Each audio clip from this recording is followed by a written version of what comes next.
Welcome to ஜஸ்ரீதா kitchen. எல்லா பொரியலுக்கும் சுவை கூட்டுற மாதிரி ஒரு சீக்ரெட் மசாலா அரைக்கலாம் வாங்க.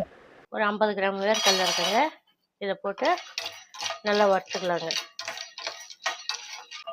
வேர்க்கடலை ஒரு 3/4 பாகம் வறுப்பட்டதுமே ஒரு 2 ஸ்பூன் கடலை பருப்பு போட்டுக்கலாங்க. அதில் ஒரு 1/4 ஸ்பூன் சோம்பு, 1 ஸ்பூன் தனியா, கொஞ்சம் கருவேப்பிலை, ஒரு 5 காஞ்ச மிளகாய்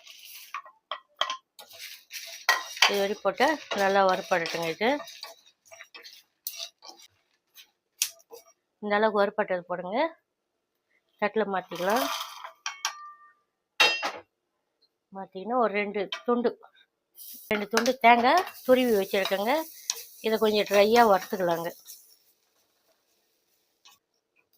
இந்த அளவுக்கு உதிரியாக வந்தால் போதுங்க. தேங்காய் ஸ்டவ் ஆஃப் பண்ணிவிட்டு ஆற வச்சுட்டு மிக்ஸி ஜாரில் போட்டு அரைக்கிறது பார்க்கலாங்க.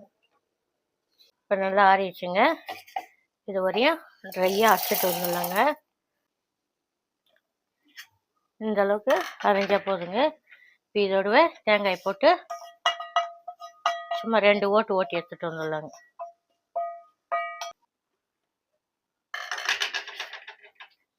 இந்த அளவுக்கு தாங்க குறைப்பாக இருக்கணும்.